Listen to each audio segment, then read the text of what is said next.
Hi, my name is Julian Grant, and today we're going to be talking a little bit about producing and production on set. And these are the day-to-day concerns that you're going to run into while actively creating and filming your own film or television project. So let's begin. So when you first cast a film, it's critical that you get actors that are great, because let's face it, that's what the audience falls in love with. But you as a working professional are going to have to also pick your crew carefully. We have a lot of repeat offenders on my set. Boys and girls that have worked with us before that know what to expect, and there's a reason for it. It's the reason why directors and DPs, or directors and editors, or directors and production designers have relationships. And it's because of that short form communication, that shared vision, the ability to create collaboratively, that makes the filmmaking process so exciting.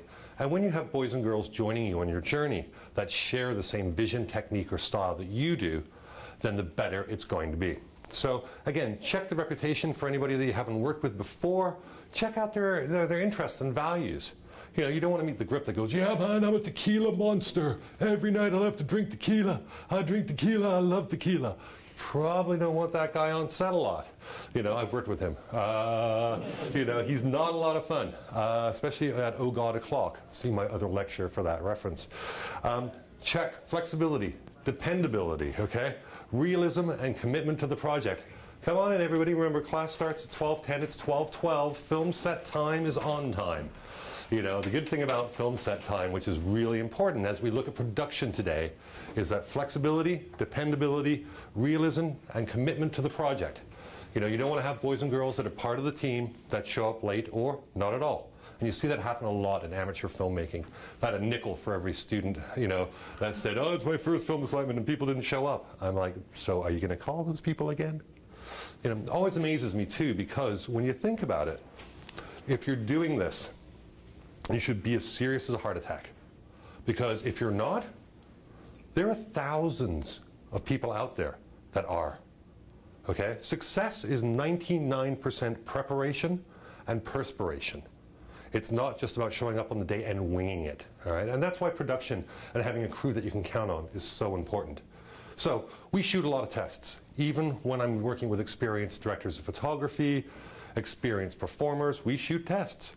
For the RoboCop miniseries that I did, even though I had shot 17 feature films with my director of photography before, we spent 3 weeks shooting tests in high speed and slow motion, you know, setting things on fire, blowing things up, making sure that we knew exactly what it was.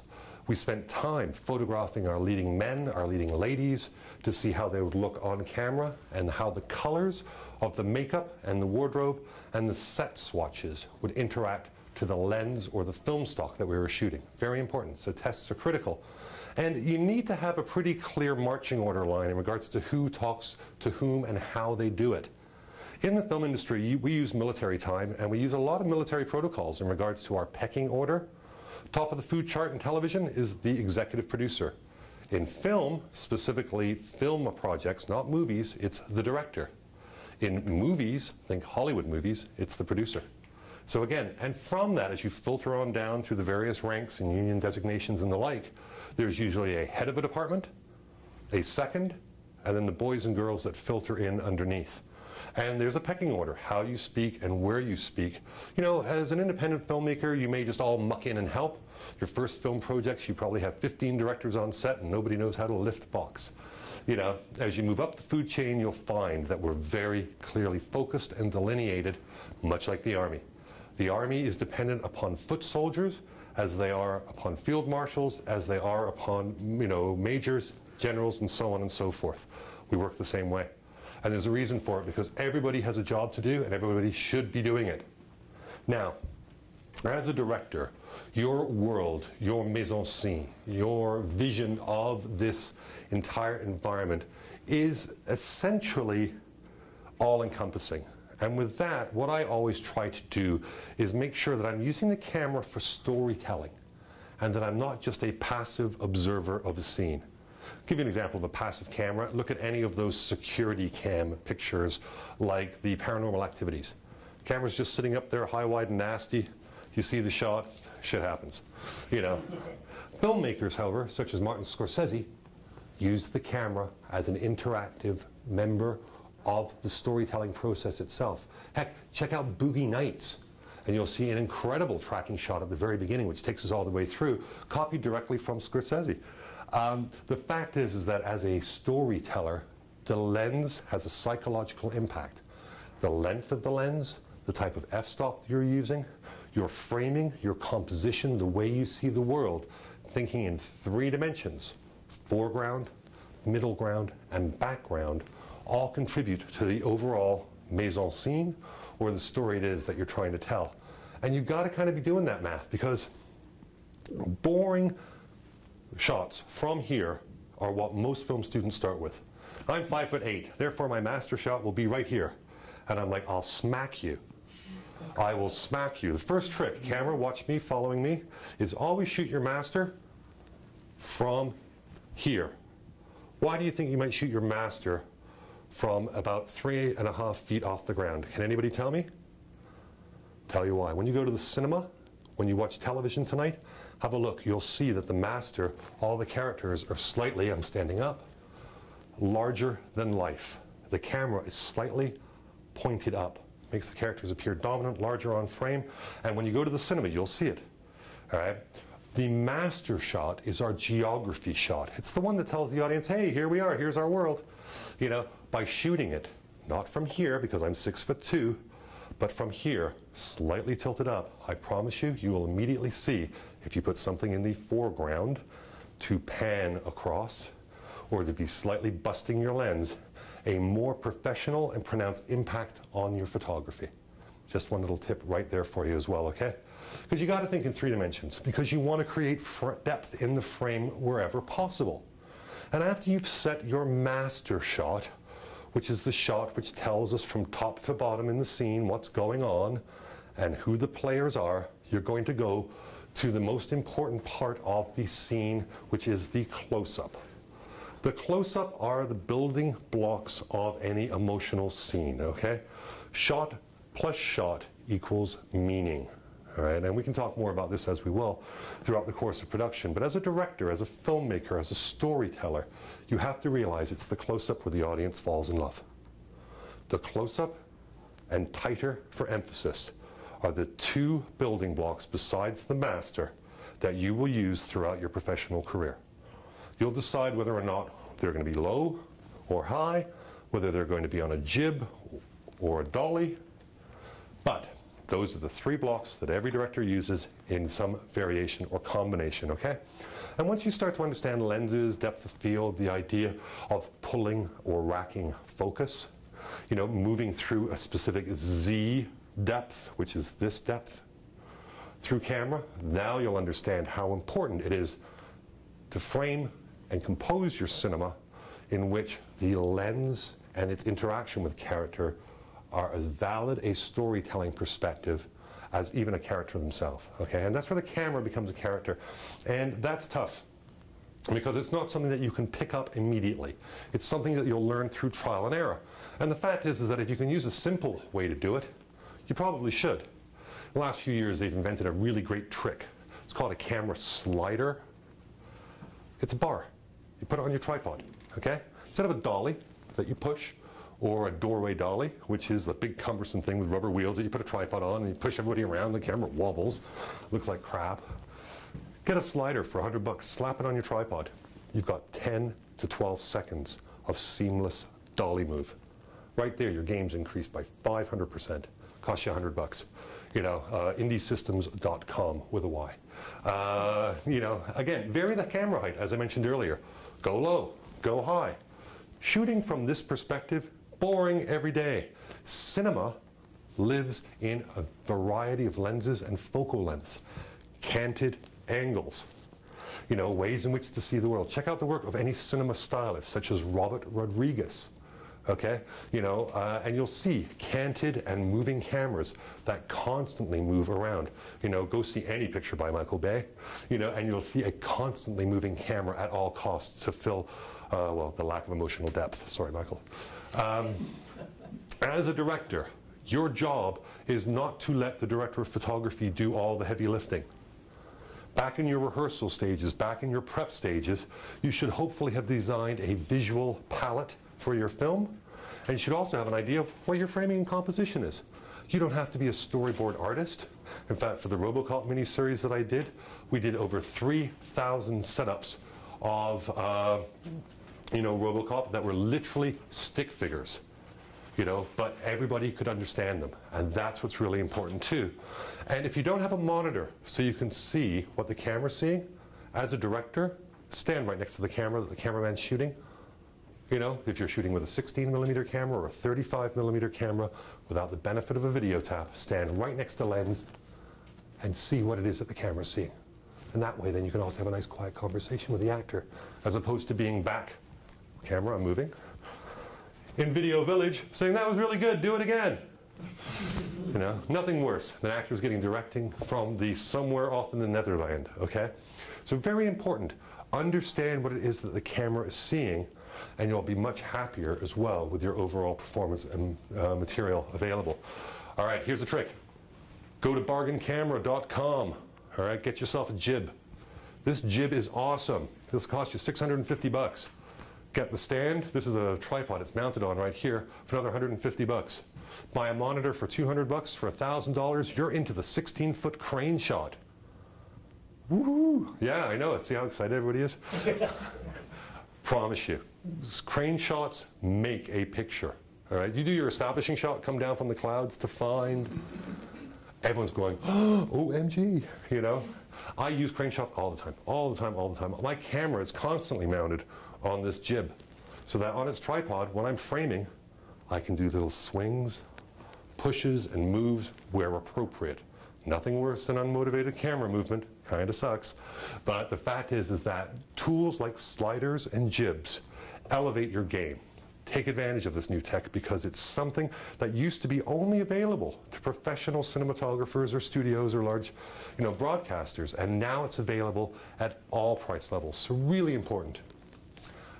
Also, as you start to develop your own mise-en-scene, your own view of the world, you're going to realize that when you shoot your close-ups, the actors are going to have to move slower in order for the camera to follow.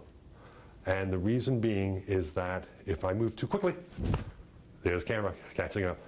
Young actors are always, oh, I'm doing this, and you're swinging back and forth. Always tell them the size of the shot. We always start with the master. Shooting the master, everybody. The actors do their thing, they move around, blah, blah, blah. Going to coverage on you, Julian.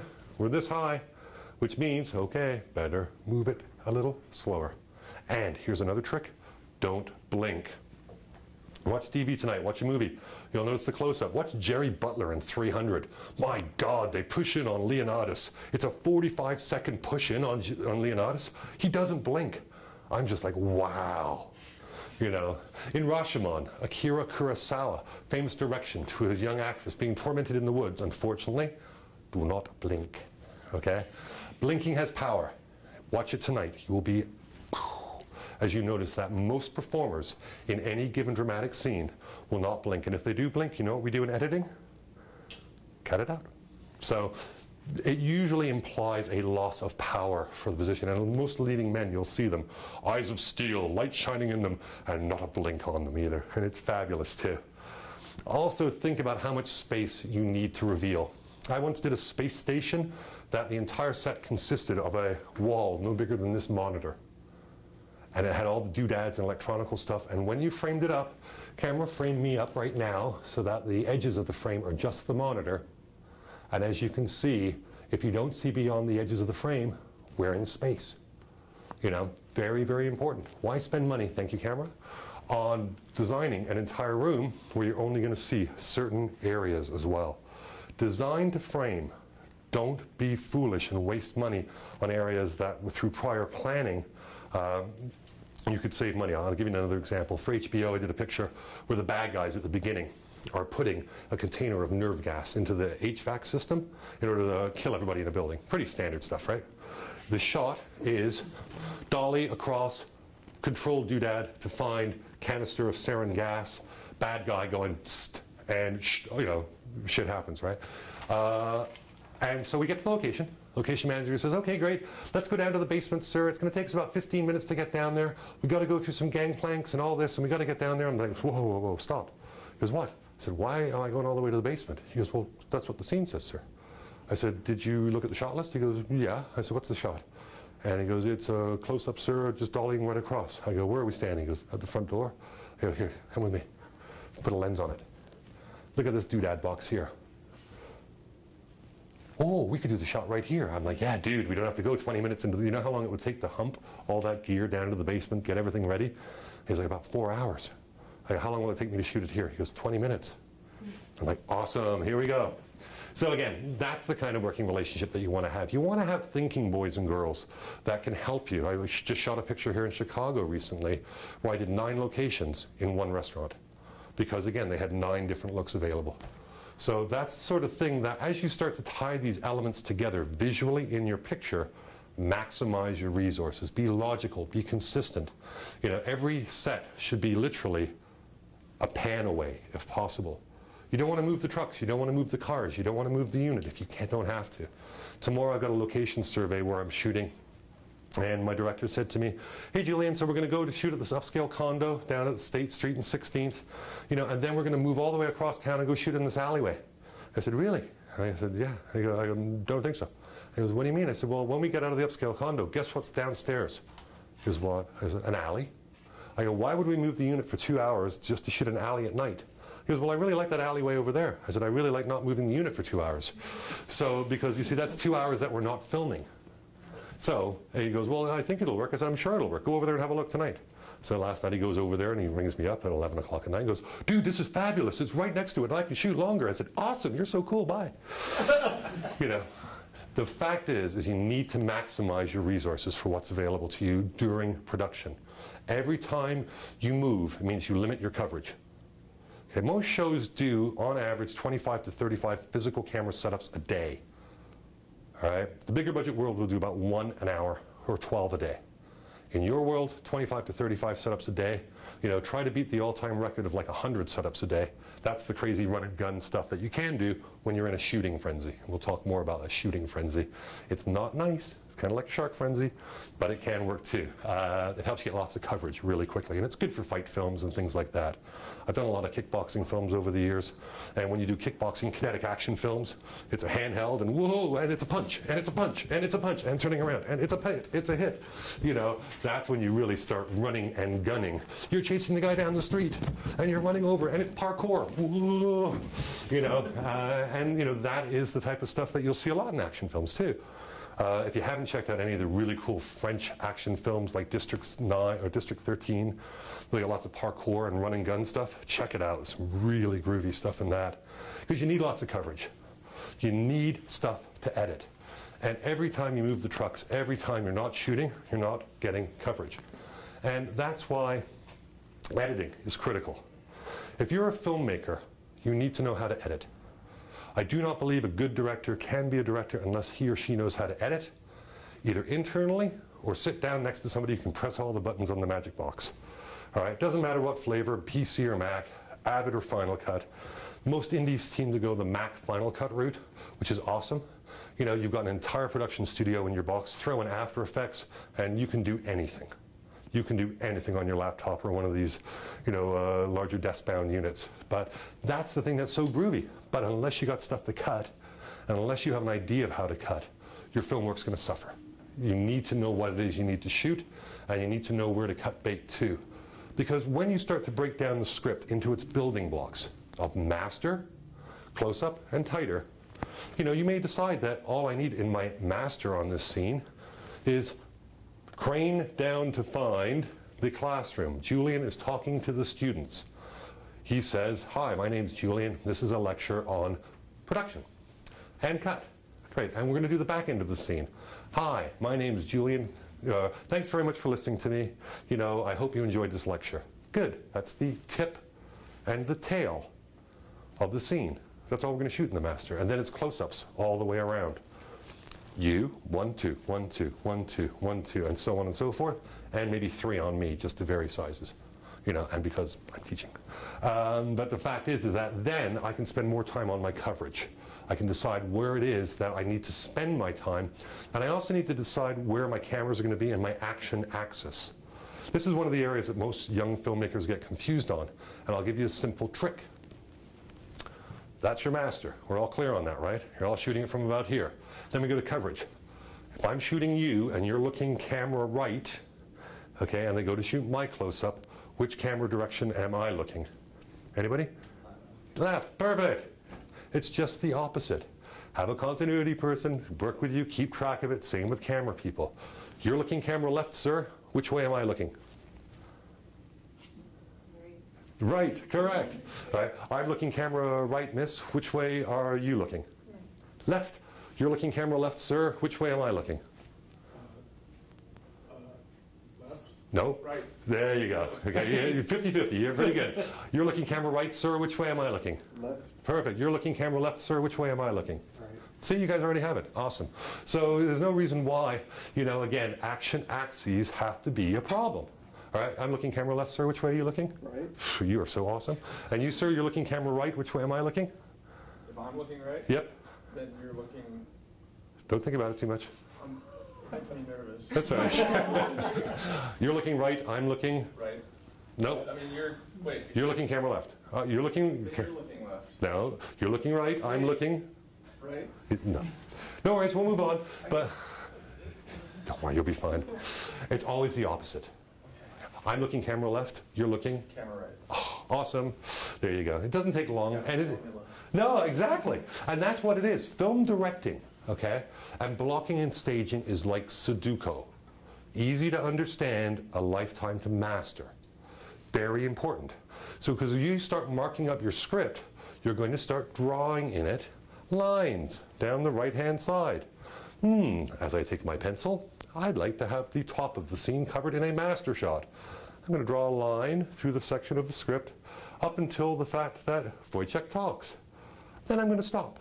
I'm going to write next to it MS, master shot. Wojciech talks. I'm going to draw another line and I'm going to write medium close-up. And then Julian's going to talk, medium close-up, and so on and so forth. By taking a pencil, before I've got millions of dollars at stake, or hundreds, you know, before I've got people on set all saying, what's next, what's next, what's next, what are we doing, what's your next shot? I'm doing it on paper. Heck, it was good enough for Hitchcock, it's good enough for us, right? You know, I mean, if Hitchcock could sit there and design his pictures so they could be shot by his cameraman and his AD when he wasn't there, then it's good enough for us. And it's a true story. When he was doing that wonderful book, if you haven't read it, Truffaut on Hitchcock, Truffaut, the famous French filmmaker, was in France interviewing Alfred Hitchcock when he was on set shooting on the French Riviera to catch a thief. And they spent 8 hours in a restaurant talking. About halfway through the day, Monsieur Truffaut said, "Excuse me, Mr. Hitchcock, shouldn't you be on set?" And he said, "Well, dear boy, my lighting cameraman and my first assistant director and my leading actor, Mr. Grant, we've all worked together many times. They have my notes. If they need me, they'll call." You know, and that's it. I mean, the fact is the more prepared you are, the more relaxed the actors are, the better job it is. Okay? It's not higher math, because as you start editing, you'll realize that you're going to need overlap in regards to your coverage or close-ups.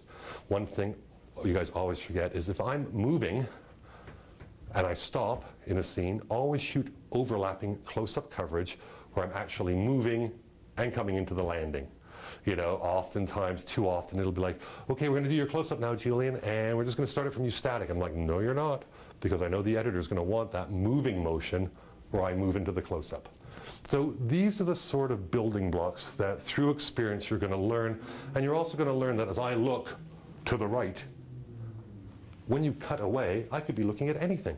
I could be looking at a coffee cup, I could be looking at a koala bear, I could be looking at a donut, let's go back to coffee. Dunkin' Donuts is awesome. Please sponsor.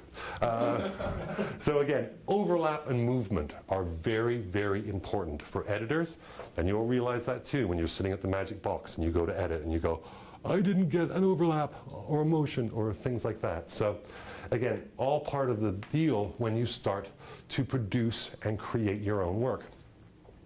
And as you start to look at interrelationship between characters, an intimate relationship, the way characters share a frame together, if they're adversarial, chances are good that in our master shot, their body language, shot from here, slightly looking up, will show an adversarial relationship.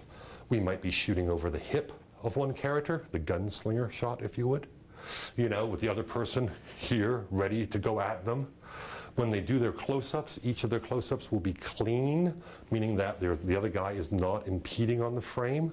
Or if they have an emotional connection, it might be what we call dirty, with a portion of that person in the close-up obscuring it, creating some kind of emotional connection. There's all kinds of tricks and building blocks to directing and blocking and staging that you're going to learn, and you'll learn it through doing and through application and by reading books and going out there and physically filming. But next time you watch a film, look at that. Look at the masters, look at the relationship of the close-ups, look at what's being told subconsciously by the lens and camera position, and you'll realize that you're being led by a director through that action. This is where storyboarding is helpful. There are programs that you can use to actually create, if you don't draw. Power Productions has some nice storyboard software. It's expensive. There's some Apple apps for those of you rocking iPads, you know, that you can use as well, which are pretty cool too. But the most important thing is being able to visualize, you know, to see it. And so that way you can then create it.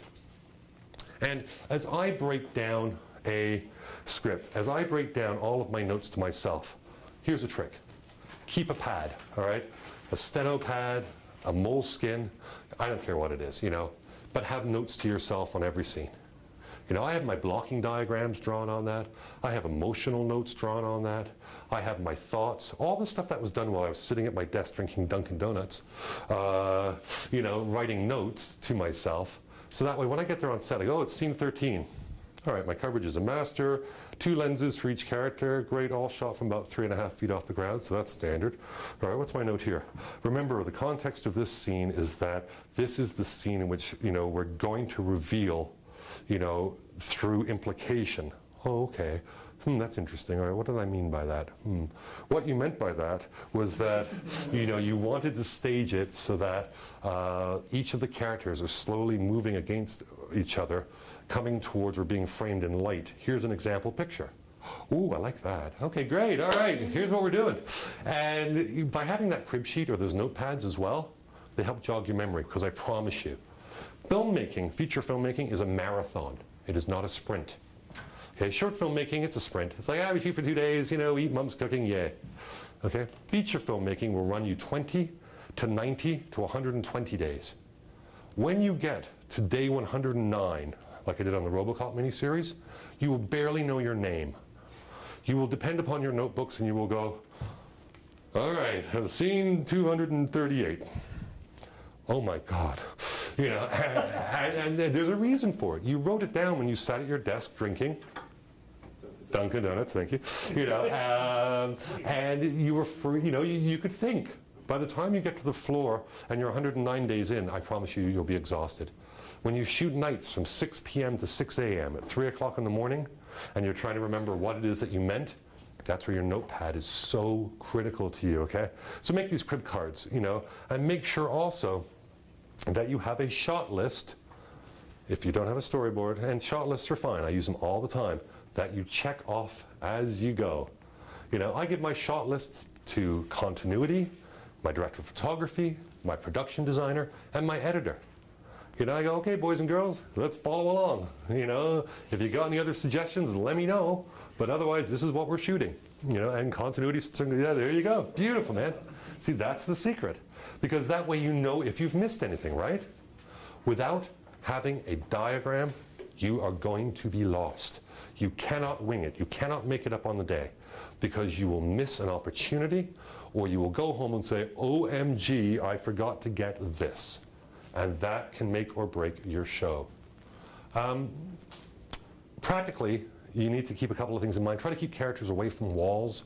It's hard to light them without getting ugly shadows in there as well. With new digital technologies as well, what's kind of cool is that you can use a lot less light than you ever used before. You can get up to ISO 1600 which is phenomenal, meaning that you can shoot exterior nights on streets like I do, on Milwaukee Avenue over in Wicker Park, where I'm long lensing from this thing and I'm following a character down the street and the cops are driving by and they don't even bother me because I got no lights and I got actors working with RF packs and I'm long lensing it and pulling this L glass and I'm going, this is fantastic, I love this new digital world. And that's cool.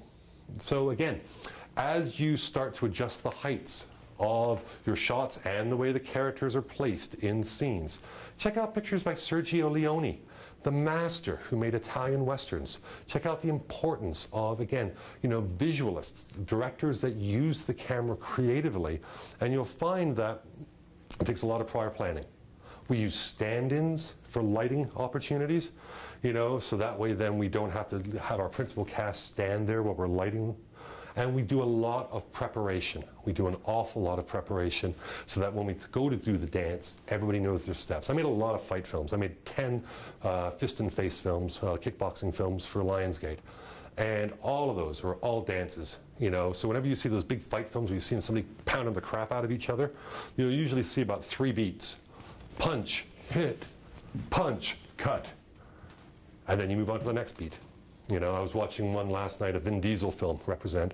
And, it's tough when you get a leading man that's also doing his own fight stuff. All you keep thinking is, please don't tag him. Please don't punch him for real. Because you know what happens when you punch actors for real? Noses break, teeth get knocked out, production gets shut down, And again, having done a lot of kickboxing films, there are always moments where, okay, it's the big cage brawl, and it's, oh God, o'clock in the morning, and we're shooting, and please nobody hit each other, And everybody get the baby oil out, and everybody's all hot and sweaty, and throw dirt at them, and everybody's got covered in blood and feces. Then you're making films, And that's just the crew, okay? So again, make sure that you got all your props on hand.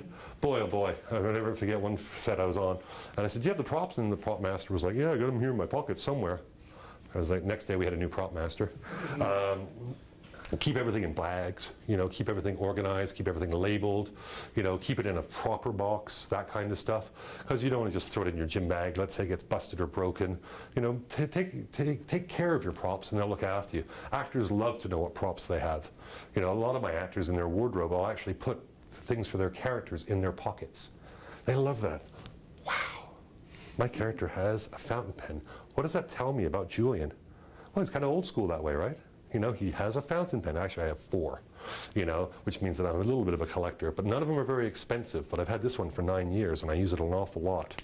Oh, he's wearing a cheap digital watch that he got from Europe. Why? Because it cost me €5. I don't care, because I got my Breitling stolen when I was on the road at one film festival, and this one has never let me down. Oh, he's got a hairband here. What does this say? Well, he's got long hair, right? So he has to keep it tied back. He's practical, and he's shooting tape. God forbid this breaks. You don't want to have, friggin' Rob Zombie teaching you all this stuff.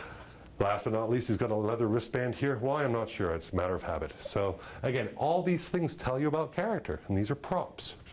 And also the rings. This is a ring from one of my films. It's a lucky horseshoe from a picture called Fall Away, which comes out this year.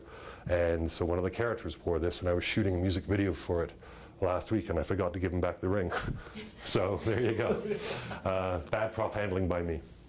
All right, when you roll a camera, there's a reason and a way in which we roll camera. We have a shot marking system. Stick to it. We use a slate. I'm sure you've seen it. You might have even used them before, okay? If you're rolling dual system, meaning that you have a separate sound recordist and a separate camera, you need to slap it together so that way you can then synchronize it later on in the magic box.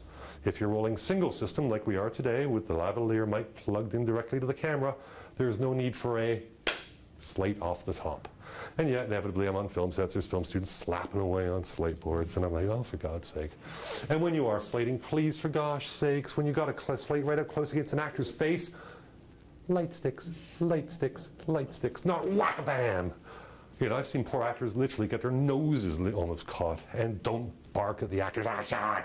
Figure out a way in which to communicate and number your shots. There's a number of different ways. Every scene, has a letter designate. Scene 38A, the master. 38B, the close-up. 38C, the extreme close-up.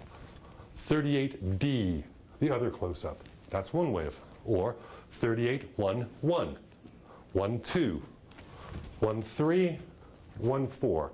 I don't care what you use, just use the system, keep to it, because your editor will thank you later on, all right?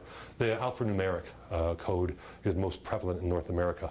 The numerical only code you'll find in Europe. It really depends on where you're shooting. Designate who can say cut. Okay, only the director can call cut, except for camera or sound having a problem, you know, or a leading man that is in charge of everything. I digress. And keep a paper trail of consistent picture, sound, and continuity logs. That's what script supervisor, continuity, scripty, you know, what used to be known in a derogatory term, script girl, was known as. I have two people that are my key players. On my right, I have my director of photography who works alongside me. He is my creative partner. We try to shoot the most efficient film. On my left, I have my script supervisor. And there at Video Village, she sits next to me with my shot list and reminds me of stuff that I need, stuff that I haven't got, and other opportunities. She keeps an eye on eye line and axis. When you're looking camera left, I should be looking Camera right. You're on your way. See, and that's the thing, right? That's what continuity does. Continuity keeps it clear. They go, oh, by the way, Julian, your shirt was undone. Wasn't undone. That pen, which I played with during the break and we went to the close-up, is no longer in my pocket. Scripty, script supervisor, continuity, knows all about that, okay? And make sure that as you start cutting things in your mind while you're shooting, they make sense. Now, one of the areas that most people tend to ignore, which is wrong, is sound. Sound is half the battle. Without good sound, you are boned, professional term. You know, audiences will forgive bad picture. They will not forgive bad sound. So when we shoot sound on location, we make sure we're properly mic'd. You know, we could have shot it with the on-camera mic, but I would have sounded much more distant and the room would have sounded more open and people at home would be cranking their sound up all the way. And that wouldn't be as good, you know. Plus the ambient sound of this room. I'll be quiet. And we hear the HVAC, we hear people talking in the hallway inconsiderably. You know, in a real life production setup, they would be quiet or shot. And that's the sort of thing that we record 30 to 60 seconds of, depending on your patience, in order to use for room tone. By the way, today's digital world, we can actually snip and re-loop things in between dialogue. But we still record room tone or atmosphere once we've completed a scene, and you need lots of still shots. If you're delivering a feature film, most delivery requirements call for, are you ready for this? 1,000 still photographs. They don't all have to be Rembrandts, but the reason being is publicity wants an awful lot of still photographs, and they don't take frame enlargements. So it means, yeah, you got to have a still photographer there on set with their Canon shooting the rehearsals, not during takes unless they have a blimp. So on average, about 200 end up getting used in some way or format by most publicity. So, again, when filming on location, if you're a director, make sure you got a set of cans, earphones, that you can hear directly from the audio recording portion, so that most directors sit there. Sennheiser has a nice RF unit, a radio frequency unit. It costs about $1,000. It looks like a Walkman. Well, I'm getting old school on you. You know, you put it on, you got a battery pack, and inevitably, when you go to lunch, sound always comes running after you and says, give me back those cans, sir, because when you go to lunch and you sit on them and you cost production $1,000, they get very, very upset.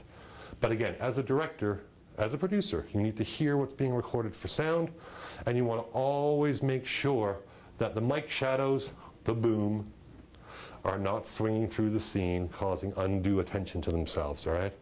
We use a variety of boom and plant mics, mics hidden in a plant, hidden on the ground, you know, and RF, radio frequency, lavaliers, or hair mics, microphones that can actually be layered into the hair. I know, isn't that crazy? You know, and they go to RF packs, and then that way actors have freedom of movement. Oftentimes on any professional production, we're swinging one, if not two booms, being mixed by a location recordist for dialogue clarity. So very important to make sure that you have that. And, you know, in tricky lighting situations, again, you're going to find that lighting will trump sound. Just make sure the director's aware of it, because you'll be looping it later on, or ADR, automated dialogue replacement, or automatic dialogue replacement, depending on which book you read. What that means is we're going to dub it after the fact. Actors hate it, because you're doing it usually 2 to 3 months after you shot it, they're already got their head wrapped around another character, and they have to come back and be John Doe, the serial killer, and go, oh, right, what was I thinking that day? What was my intent? You know, and inevitably the director doesn't want to be there to shoot it, and so as a result, you got a sound technician saying, just do it like you did it on the day. You know, and the actor is just like, oh my God, I've so into this other character, and you get a really flat reading. If you're a director, be there for your ADR, okay? Be there for your mix. If you're not there for your ADR or your mix where they put the final sound components together, you've wasted your entire exercise. You have wasted your entire exercise, because the mix and the soundscaping is the final edit. And if you're too busy to work on the final edit, why are you doing it in the first place? So always be there for, you know, recording. One tip which is helpful is when you're shooting the scene, if you know it's going to be bad for dialogue, let's say it's a jackhammer. You're shooting in the loop. And you go up to the guys and go, guys, can you please stop between takes? And they're like, I gotta work. So, okay, how much is it going to cost? Oh, $200. I'll go work somewhere else. I don't have $200. Hey, you going to go on lunch soon? Yeah, I might. Why? You want a burger? I'll buy you a burger. Oh, all right. You take him off, he's buying a burger, you're like, okay, quickly shoot and just record all the lines wild on location right now. Don't worry about rolling cameras. Let's just get the dialogue in situ. Blah, blah, blah, blah, blah, blah, blah, blah, blah, blah, blah, blah. Guy comes back, okay, I got my burger, you know, but at least in that environment, you've recorded the actual sound on the day that you're shooting the scene. It's going to match a lot better than 3 months after the fact. Just as a little trick for you to consider. Now, continuity, okay? Continuity's job is to help the actors remember where their props go, what their eye line is. We're looking camera left, sir. Which way are you looking? Right. See? You know, and, you know, also to make sure that the actor, when he says, what was I doing in the scene before? I may be busy futzing with camera. I may be at the cheese tray sampling a selection of Camembert. Continuity will say, in the scene before, sir, you were just about ready to, you know, deal with the Death Eaters. In this scene, you are now ready to move up the stairs and to confront Voldemort. And I walk back on set, I'm like, great, any questions? Scripty will say to me, oh yeah, Daniel had a question about what this scene was about. What'd you tell him? And I said, well, I told him it's about, confront Voldemort. Why didn't you tell him just to walk up the stairs? I guess could have done that. Yeah, all right. You know, but again, it's about having a conversation. It's about making sure that they've got an idea of all of the elements, the props, the costumes, that everything's right. It's a tough job. It really is. And so anybody that takes on continuity or script supervision is always going to be working. They're always going to be blamed. And they always make for a great partner in crime. I have one person who I've taught since I've been here in Chicago, and she's been fabulous.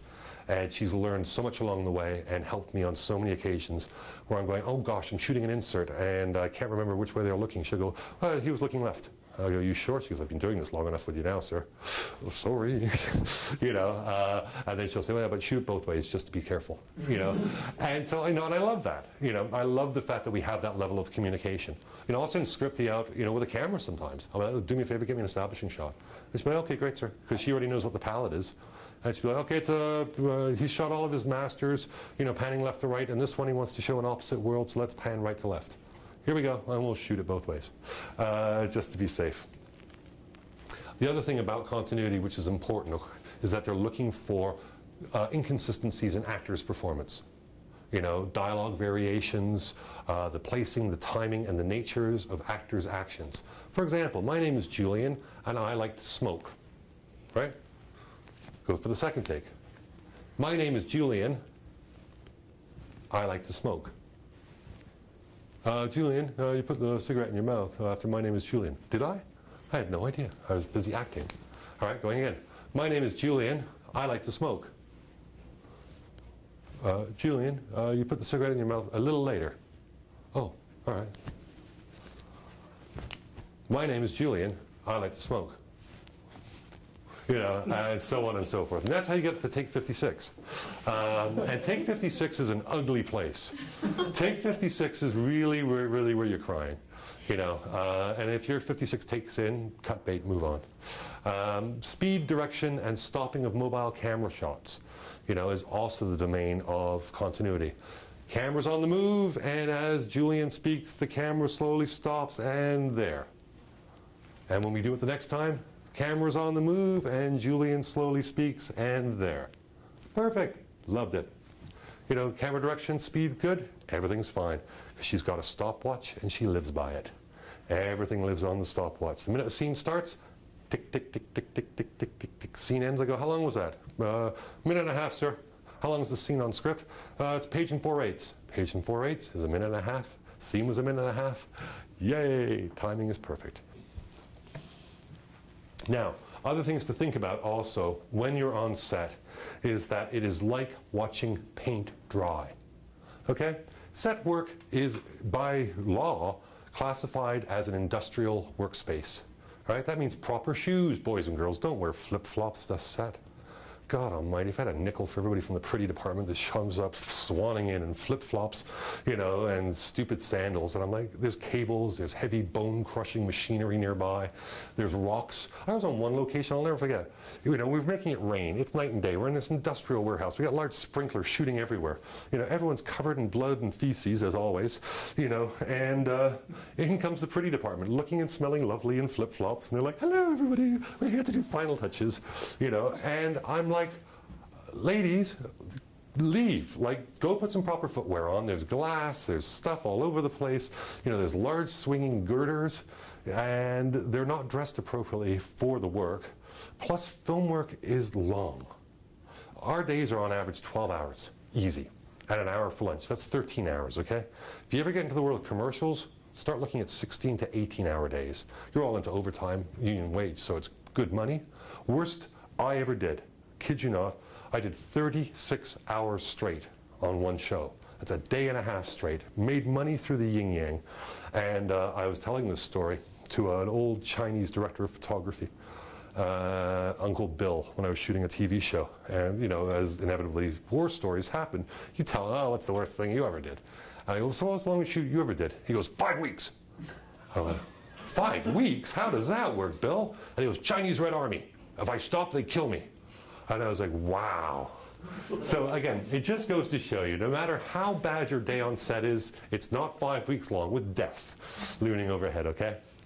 Don't abandon your cast for the crew. Don't be George Lucas hiding behind the monitors, hiding behind the technology, ignoring your cast. You see it in the performance. Anybody see those later Star Wars films?